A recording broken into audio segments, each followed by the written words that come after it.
Soul Twin Audios. Stories created solely with the vintage soul in mind.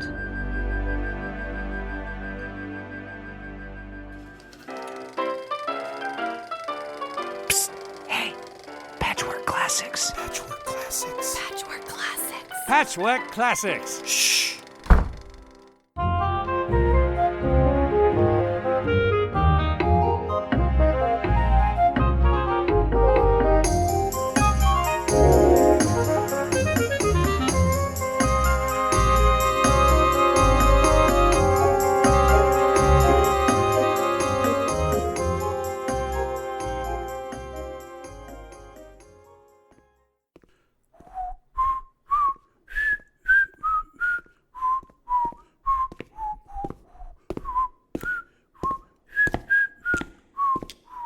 Shh!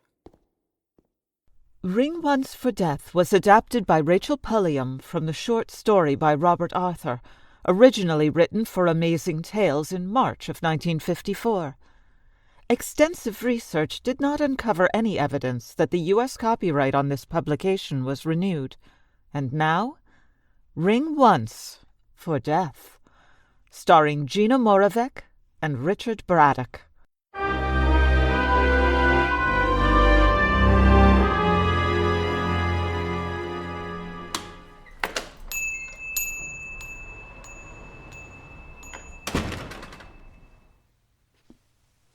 Mark, it hasn't changed.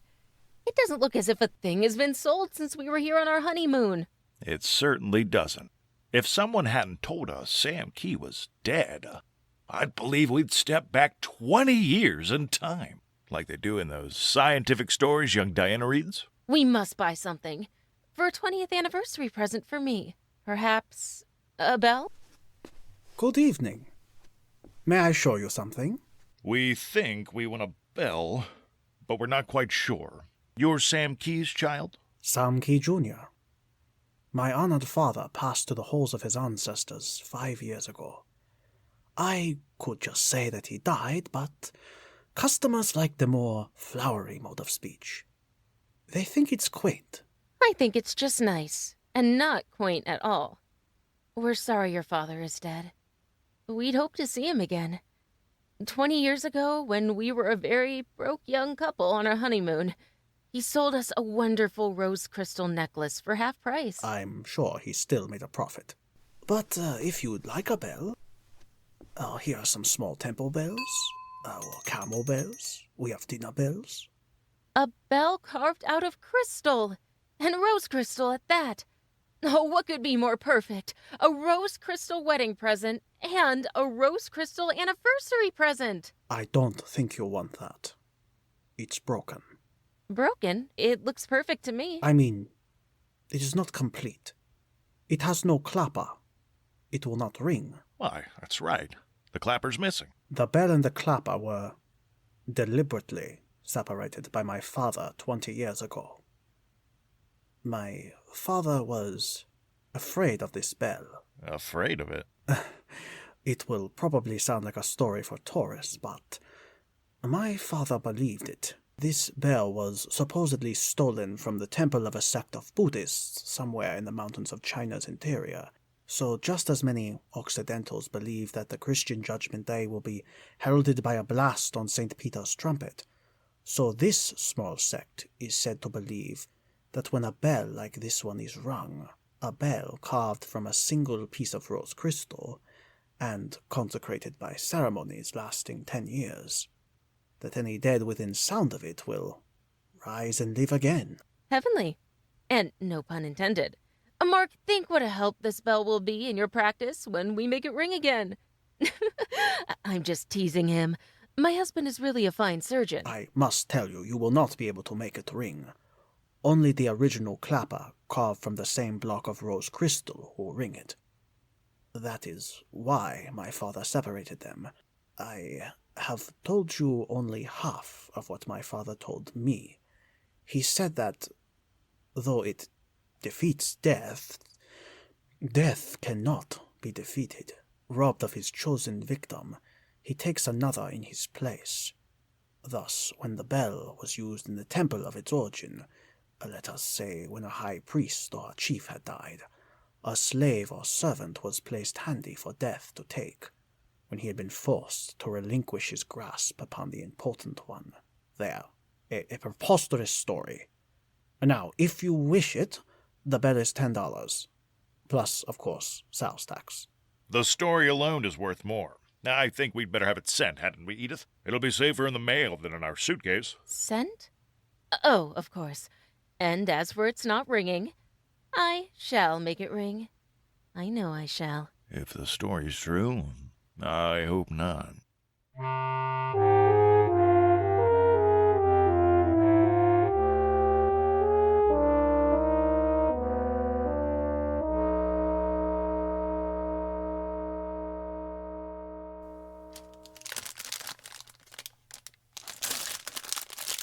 Mark, it's here! Now make it ring!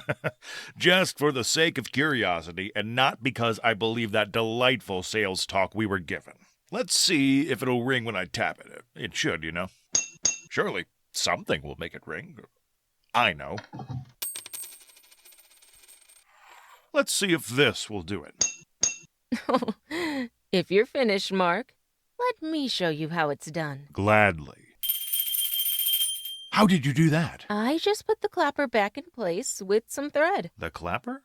Don't tell me. The crystal necklace we bought 20 years ago. Of course. As soon as young Sam Key told us about the separation of the clapper and the bell, I remembered the central crystal pendant on my necklace. It is shaped like a bell clapper. We mentioned it once. I guessed right away we had the missing clapper, but I didn't say so. I wanted to score on you, Mark. And because, you know, I had an odd feeling Sam Key, Jr. wouldn't let us have the bell if it was known we had the clapper. I don't think so either. Yet he didn't really believe that story he told us any more than we do. No, but his father did. And if old Sam Key had told it to us, remember how wrinkled and wise he seemed? I do believe we'd have believed the story. Yeah, you're probably right. Nope. Nothing happened. Although, of course, that may be because there was no deceased around to respond. I'm not sure I feel like joking about the story. I had planned to use it as a dinner bell and to tell the story to our guests.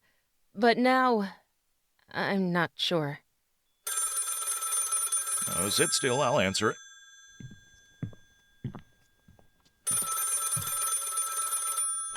Dr. Williams speaking.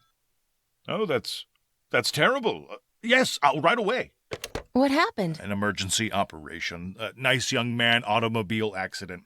Fracture of the skull, Dr. Amos says.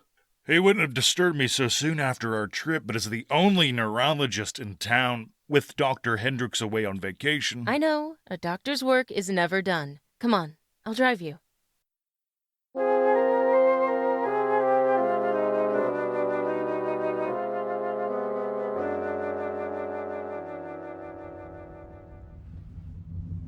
These things happen, darling.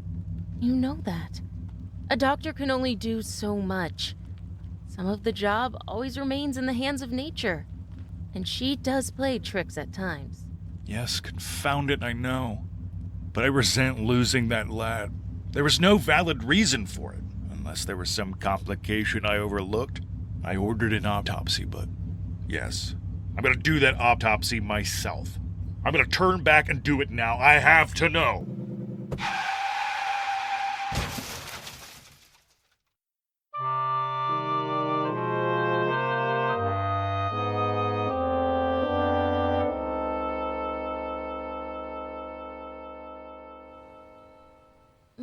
Mark? Hey, lady, take it easy. You had a bad bump. You got to lie still until the ambulance gets here. It'll be along in 5 minutes. Mark, my husband, is he all right? Now, lady, please. He's being taken care of. You... Mark! He's... Yes, lady. He's dead. He was still breathing when I got here, but he died 2-3 minutes ago. Now listen, officer, I'm telling you again, it wasn't my fault. The guy pulled sharp left right in front of me. Not a thing I could do. It's a wonder we weren't all three of us killed. You can see by the marks on their car it wasn't my fault. You can't be dead. You just can't be. I'm really sorry, lady. I wish there was something I could do. Heck, I can't even offer you anything to wipe your eyes. I should have something in my purse.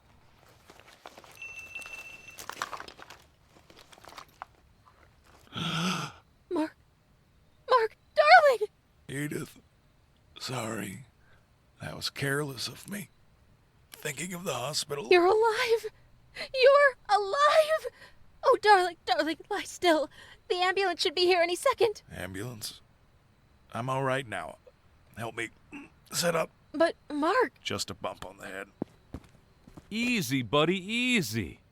We thought you were gone. Now let's not lose you a second time. Hey, I'm sure glad you're all right. Fella, you had me all upset, even though it wasn't my fault. I mean, how's a guy gonna keep from hitting you when... Catch him! How is that possible?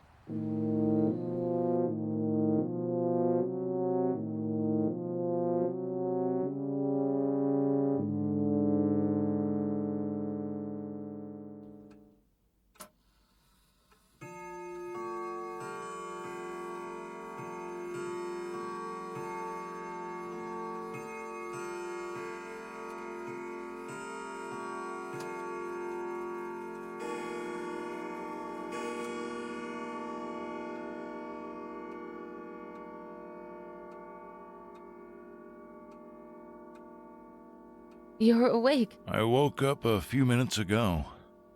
I've been lying here, thinking. I'll get you another phenobarbital. Dr. Amos said for you to take them and sleep until tomorrow. I know. I'll take one presently.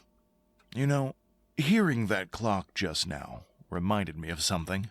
Yes? Just before I came to this afternoon, after the crash, I had a strange impression of hearing a bell ring. It sounded so loud in my ears that I opened my eyes to see what it was. A bell? Just auditory hallucination, of course. But, Mark... Yes? A bell did ring. I mean, I had the crystal bell in my bag and it tinkled a little. Do you suppose... Of course not. This was a loud bell, like a great gong. But, I mean, Mark, darling, a moment earlier, you had no pulse. No pulse? And you weren't breathing. Then the crystal bell tinkled and you... Nonsense! I know what you're thinking, and believe me, it's nonsense! But, Mark, the driver of the other car, you had no sooner regained consciousness than he... He had a fractured skull. The ambulance intern diagnosed it. Skull fractures often fail to show themselves, and then, bingo, you keel over. That's what happened. Now let's say no more about it. Of course. Shall I fix the phenobarbital now? Yes. No. Is Diana home yet? No, she hasn't come back yet. Has she phoned? She knows she's supposed to be in by midnight at the latest. No, she hasn't phoned. But there's a school dance tonight. That's no excuse for not phoning. She has the old car, hasn't she? Yes. You gave her the keys this morning, remember? All the more reason she should phone. 2 o'clock is too late for a 17-year-old girl to be out. I'll speak to her. She won't do it again. Now, please, Mark, let me get you the phenobarbital. I'll stay up until Diana... Hello? Yes? Yes, I see. I understand now. I'll come at once. Thank you for calling. Mark, it's Diana, isn't it? Don't try to keep me from knowing. It's about Diana. Yes. Diana is hurt. I have to go to her. An accident. She's dead. Diana's dead. Isn't she, Mark? Edith. Yes. She's dead. 40 minutes ago. The car went over a curve. They have her at the county morgue. They want me to identify her. Identify her, Edith? You see the car caught on fire. I'm coming with you.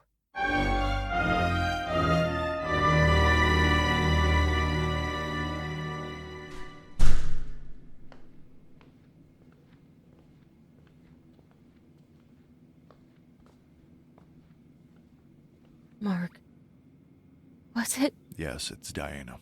I've completed the formalities. For now, the only thing we can do is go home. I'm going to her. There's no need. She's my daughter. Let me go. No. What have you got under your coat? It's the bell. The rose crystal bell.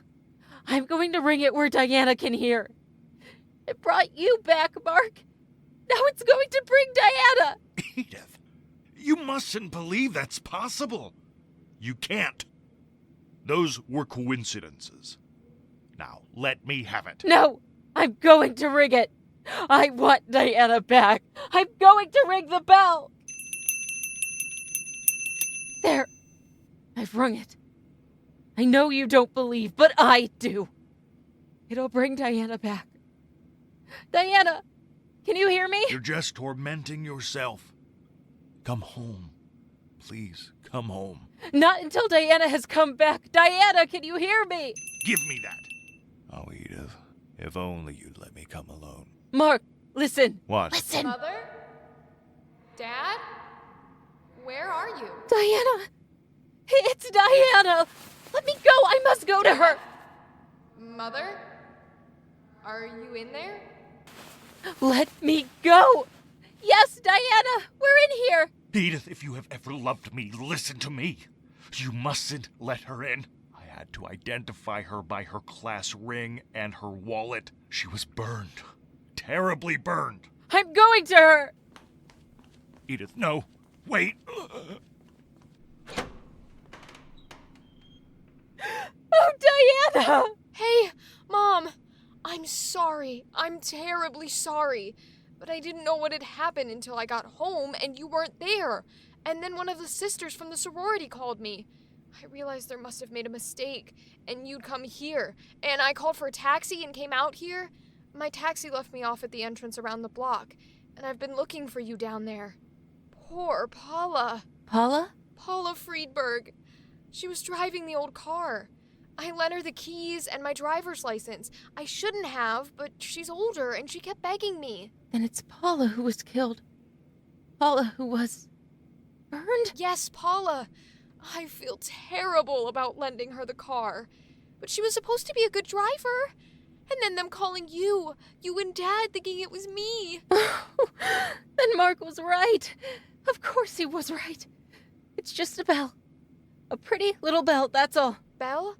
I don't follow you, Mom. Oh, never mind.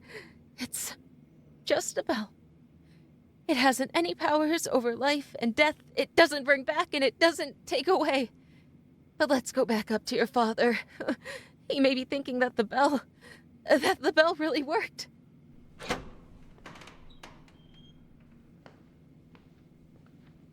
Mark, darling. Oh, you'll never guess what happened. It turns out that bell was just... Dad? Mom, is he? Dead. Looks like the clapper from this bell broke off and... Pierced his heart.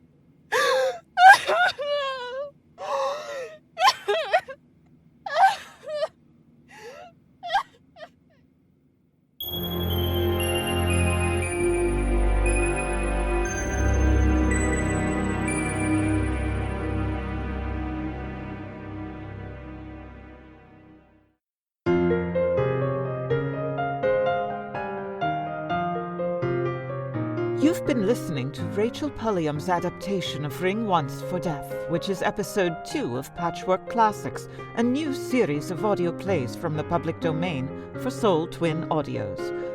Featured in our cast, Sharon Grunwald as the announcer, Gina Moravec as Edith Williams, Richard Braddock as Dr. Mark Williams, Caleb Bressler as Sam Key Jr., Stephen Murray as the state trooper, Jack West as the driver, and Rachel Schumache as Diana. The Patchwork Classic voices were performed by Billy Flynn, Charity Spencer, Sean Madsen, and Steve Fait, with Ross Bernhardt as the Whistling Man. Ring Once for Death was directed and produced by Rachel Pulliam, with incidental music by Ross Bernhardt and sound effects provided by freesound.org.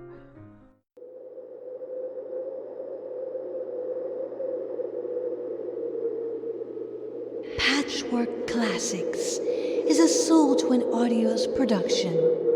The artwork featured in our presentation of Ring Once for Death was created by Joshua Mongardini. You can check out his website at josholot.org. That's www.josholot.org.